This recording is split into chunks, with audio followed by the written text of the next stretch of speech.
हाँ जी। स्वागत है आप सभी का एक और नई वीडियो में Indian bowling exposed.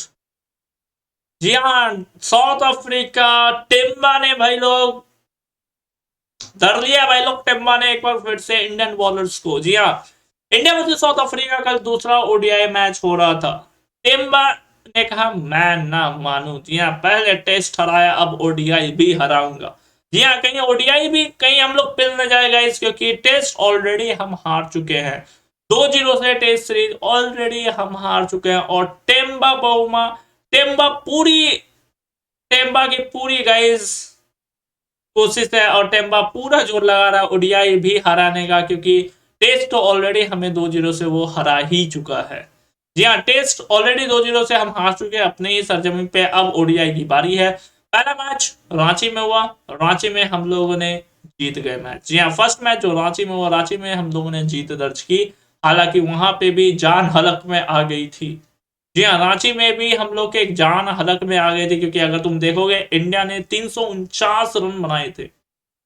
349 run India ने बनाए थे फर्स्ट मैच रांची में। 349 आसान नहीं होता उतने रन। 350 का लक्ष्य था और साउथ अफ्रीका ने 332 रन बना दिए, जिसमें टेम्बा नहीं खेल रहा था। जी हाँ, टेम्बा नहीं खेल रहा था, उसके बावजूद साउथ अफ्रीका 332 रन बना दिए, जिसमें कि टॉप थ्री बैट्समैन, दो बैट्समैन जीरो पे आउट हुए थे और मार्करम केवल 5 रन पे आउट हुए थे, 5 या 7 रन पे। उसके बावजूद साउथ अफ्रीका 332 बना देता है। मार्को जेंसन जहां से बैटिंग छोड़ी थी वो टेस्ट क्रिकेट में 92 की 93 की पारी वहीं से स्टार्ट भी की है मार्को जेंसन ने। 75 रन कुछ आसपास मार्को जेंसन ने बनाए। कॉर्विन बॉस ने 70 कुछ रन बनाए, कॉर्विन बॉस ने। और फिर उन दोनों का साथ दिया डिजॉर्जी ने, 36 रन कुछ डिजॉर्जी ने बनाए। भाई 332 तक लेके चले गए थे भाई। 332 तक बॉलिंग हमारी पहले ही एक्सपोज हो चुकी थी रांची में भी। और रांची से पहले ऑस्ट्रेलिया में भी एक्सपोज हो चुकी थी ओडीआई क्रिकेट में बॉलिंग। बॉलिंग टेस्ट में भी एक्सपोज हो चुकी थी सेकंड टेस्ट में। सेकंड टेस्ट मैच में भी बॉलिंग एक्सपोज, तो बॉलिंग हमारी एक्सपोज होते हुए ही आ रही है, चाहे वो टेस्ट हो चाहे वो वनडे हो। T20 अभी बोल सकते हो क्योंकि ऑस्ट्रेलिया से हम जीते हैं, बट ऑस्ट्रेलिया की मेन टीम खेली ही नहीं, तो ज्यादा उसमें बोल नहीं सकते। एशिया कप का ही ओमान के साथ जीत के क्या ही बोल सकते हैं। तो वे T20 अभी तगड़ी टीम के साथ खेले नहीं है। अब जो T20 होगी साउथ अफ्रीका फिर न्यूजीलैंड होम ग्राउंड में, वो तगड़ा होगा T20। तो बॉलिंग तो ओडीआई में ऑलरेडी एक्सपोज हो रहा है पिछले कुछ समय से। और इसलिए सवाल भी उठाया जा रहा है मोहम्मद शमी है कहाँ। कलेक्टर जी को बोलो मोहम्मद शमी कहाँ है, तो अजीत अगरकर जी हम डोमेस्टिक अभी स्टार्ट हुआ है, हमें रिपोर्ट नहीं है, हम चेक करेंगे रिपोर्ट फिटनेस क्या है, फिर उसके हिसाब से फिर हम बताएंगे। मतलब अगरकर जी को पता ही नहीं है और उधर मोहम्मद शमी ऑलरेडी विकेट ले रहा है ट्रिक। रणजी ट्रॉफी 4 दिन का वो मैच खेल रहा है, लेकिन 50 ओवर का खेलने के लिए फिटनेस ही नहीं है उसका। तो ये है सेलेक्टर का फिलहाल हाल। और जो उनके जगह पे लाए, मतलब जो मोहम्मद शमी पे के रिप्लेसमेंट पे लाए, अब बाय द वे बात मोहम्मद शमी की हो रही है, लेकिन मोहम्मद सिराज भी बाहर है by the way. ODI cricket से मोहम्मद सिराज भी बाहर है। वर्क ओवरलोड मैनेजमेंट तो तुम बुमराह का कर रहे हो ना। वर्क ओवरलोड मैनेजमेंट तो तुम बुमराह का कर रहे हो, जिसकी वजह से ओडीआई नहीं खेल रहा। मोहम्मद सिराज का तो वर्क ओवरलोड मैनेजमेंट नहीं कर रहे हो, क्योंकि ओडीआई में तो तुम उससे इतना भगाते हो और अभी वो डोमेस्टिक खेल रहा है। वो ओडीआई सॉरी टेस्ट में वो तुम उससे इतना भगाते हो और अभी वो डोमेस्टिक भी खेल रहा है। वर्क ओवरलोड मैनेजमेंट तो मोहम्मद सिराज को तुम नहीं करवा रहे हो। वर्क ओवरलोड मैनेजमेंट तो तुम बुमराह का कर रहे हो ना, लेकिन तुम सिराज को भी साइड कर दियो। जी हाँ, सिराज भी ओडीआई फॉर्मेट में नहीं है फिलहाल। जी हाँ, सिराज भी ओडीआई फॉर्मेट में नहीं है। कल दूसरा ओडीआई मैच था इस सीरीज का। पहला इंडिया जीत चुकी थी, तो एडवांटेज था, बट साउथ अफ्रीका ने बोला मैं ना मानू। इतिहास ही रच दिया बहन सी। साउथ अफ्रीका ने कहा सीधा इतिहास ही रच डाला। कल इंडिया 358 रन बनाती है 50 ओवर में, और किंग कोहली के पे भी आएंगे थोड़ी देर में, back to back 2 century. 358 run South Africa बनाती है 50 ओवर में, 5 विकेट के नुकसान पे। बैटिंग बात कर ले तो हमारे गोटिया किया था अलग आदमी गए, ऋतुराज गायकवाड़ ने शतक लड़ा गया था अलग आदमी गए, क्योंकि इस पे काफी सारे सवाल उठ रहे थे। इसे मौका मिल रहा था, ये रन भी बना रहा था, लेकिन बार बार बाहर हो जाता, बार बार बाहर हो जा रहा था। इस बार फिर से मौका मिला, फिर से इसने रन बना दिया, शतक बना दिया। अब पता नहीं ऋतुराज गायकवाड़ को कैसे तुम बाहर करोगे, क्योंकि शतक तो उसने बना दिया। 4 नंबर पे बैटिंग करके ऋतुराज गायकवाड़ ने शतक बना दिया। और सबसे बेस्ट चीज पता है क्या है, उस बंदे के पास स्पिन खेलने की कुछ अलग ही कला है उस बंदे के पास। जी स्पिन वो अलग ही खेलता है, क्योंकि आईपीएल में भी ये चीज हमने देखा हुआ, टॉप स्पिनर जैसे सुनील नारायण, उसको अजीब ही खेलता है वो, मतलब लगी वो जब खेलेगा सुनील नारायण को तो काफी बार हमने देखा ही आईपीएल में, लगता ही नहीं है सुनील नारायण बॉलिंग कर रहा है। सामने दूसरा बैट्समैन अलग से खेलते हैं, वो पढ़ नहीं पाते, वो लगता है जैसे नॉर्मल बॉलर को खेल रहा है। सेम राशिद खान पे कोई सिंगल नहीं ले पाता, ये छक्के मारता है और प्रॉपर सिक्स मारता है। ये नहीं कि आरा टेढ़ा बचने के चक्कर में, प्रॉपर छक्का मारता है, प्रॉपर वेट करके वो छक्का मारता है। ऋतुराज गायकवाड़ कमाल का सेंचुरी का जड़ दिया है रायपुर में। और एक बार फिर से T20 में भी शतक जड़ा था, वहां पे भी इंडिया हारी थी, यहाँ पे भी शतक जड़ा, यहाँ पे भी इंडिया हार गई है। दोनों में कॉमन एक ही इंसान है। T20 में जो शतक जड़ा था ऑस्ट्रेलिया के खिलाफ, वहां पे भी इंडिया हारी थी, और यहाँ ओडीआई में शतक जड़ा, यहाँ पे भी इंडिया हारी है। दोनों मैच में कॉमन एक इंसान था, वो था प्रसिद्ध कृष्णा मोहम्मद शमी का रिप्लेसमेंट गाइस।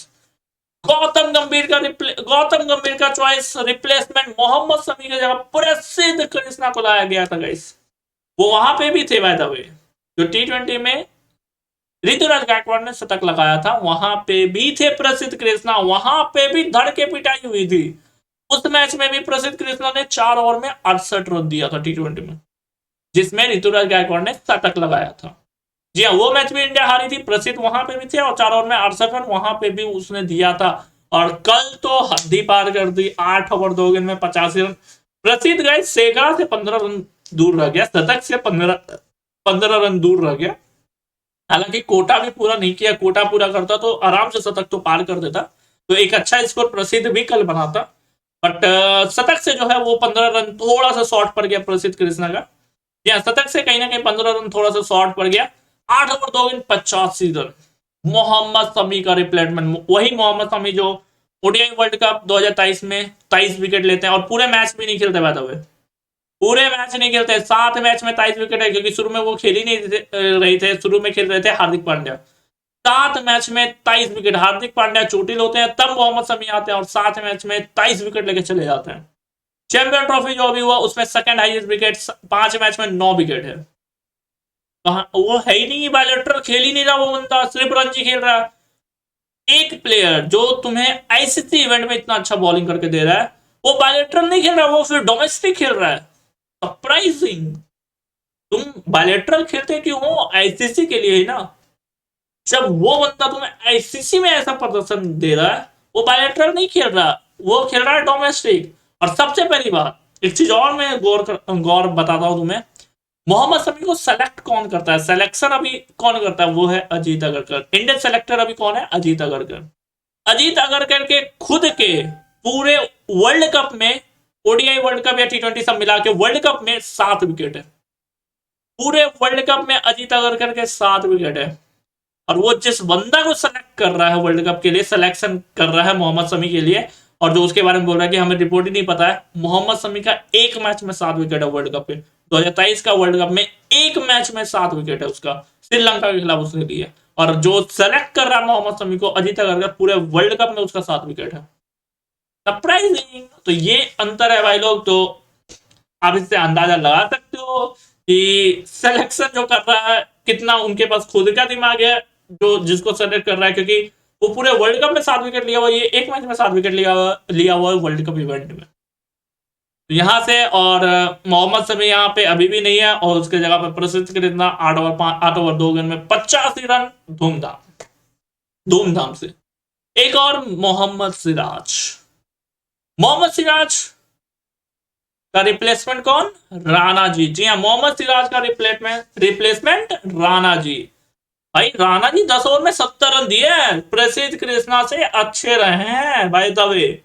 गौती भाई तो तुम बुरा नहीं बोल सकते, गौती भाई ने प्रसिद्ध कृष्णा को रखा ही इसलिए टीम में कि ताकि उनके राणा जी पे सवाल ना उठाया जाए, क्योंकि अगर तुम देखो राणा जी ने प्रसिद्ध कृष्णा तो अच्छा बॉलिंग किया है, और इसलिए प्रसिद्ध कृष्णा को रखा ही इसलिए गया है प्लेइंग 11 में, ताकि उनके राणा जी पे सवाल ना उठाया जाए, क्योंकि प्रसिद्ध कृष्णा ऑलरेडी इतना रन दे चुके हैं ताकि राणा जी पे सवाल ही उठाया ना जाए और उनके राणा जी आराम से आगे बढ़ते जाए। 10 ओवर में 70 रन। इसका रिप्लेसमेंट मोहम्मद सिराज का। जी हाँ, ये रिप्लेसमेंट है इंडिया की, जिनको डोमेस्टिक खेलना चाहिए वो इंटरनेशनल खेल रहे हैं, और जिनको इंटरनेशनल खेलना चाहिए वो बंदा डोमेस्टिक खेल रहा है। मोहम्मद शमी डोमेस्टिक खेल रहा है, मोहम्मद सिराज डोमेस्टिक खेल रहा है। दोनों को इंटरनेशनल खेलना चाहिए वो डोमेस्टिक खेल रहा है, और जिनको डोमेस्टिक खेलना चाहिए वो इंटरनेशनल खेल रहा है। ये हर्षित राणा 10 ओवर में 70 रन, प्रसिद्ध कृष्णा 8 ओवर में 85 रन, और एक ही बंदा है जिसपे इंडिया निर्भर है, और अगर साउथ अफ्रीका उसको अटैक कर दी तो फिर कुछ नहीं फिर समझ में आता है, वो है कुलदीप यादव। और कल वही हुआ, साउथ अफ्रीका ने अटैक किया, 10 ओवर में 78 रन कुलदीप ने भी दिया है, और उसके बाद इंडिया को समझ में नहीं आया क्योंकि और कोई बॉलर ही नहीं है ना। गौती जी के फेवरेट राणा जी हैं जो कि 70 रन दे रहे हैं, गौती जी के फेवरेट प्रसिद्ध कृष्णा जी है जो कि 85 रन दे रहे हैं। मोहम्मद शमी के रिप्लेसमेंट है, आसान नहीं होता रिप्लेसमेंट लाना। राणा जी आसान नहीं होता मोहम्मद सिराज का रिप्लेसमेंट लाना। बात को समझ नहीं रहे हो। प्रसिद्ध कृष्णा को रखा इसलिए गया है कि ताकि राणा जी अच्छे लगे, और अच्छा लग भी रहे। 10 ओवर में 70 रन ही तो दिए, कहां ज्यादा दिए, यहाँ तो 85 रन दिए। तो ये फिलहाल इंडियन टीम चल रहा है, और साउथ अफ्रीका ने इतिहास रचा है 359 रन। मतलब 358 रन बना के तुम हार जा रहे हो। जी हाँ, 358 रन तुम बना के हार जा रहे हो सही में। 358। Virat Kohli back to back 2 centuries, कमाल की बैटिंग की कोहली की, बैक टू बैक 2 सेंचुरीज, लेकिन सेंचुरीज पानी में फिर गया गाइस। ऋतुराज का सेंचुरी, विराट कोहली का सेंचुरी पानी में फिर गया गाइस। ये बॉलर हैं गौती जी के as a replacement of Mohammed Shami and Mohammed Siraj. तो रिजल्ट सामने है आपके। अभी टेस्ट में ही हम हार रहे थे, अब ओडीआई का सिलसिला चालू हुआ है, कुछ दिन में टी20 का भी सिलसिला चालू हो जाएगा। ये फिलहाल इंडियन टीम कहीं ना कहीं जा रही है, कहां जा रही है आप लोग बता सकते हो। ये फिलहाल गाइस इंडिया हार चुकी है, एंड बॉलिंग पूरी तरीके से एक्सपोज हुई है इंडिया की। या फिलहाल अभी अपडेट, अभी के लिए फिलहाल इतना ही। Next video like and subscribe सारे भाई लोग कर देना गाइस।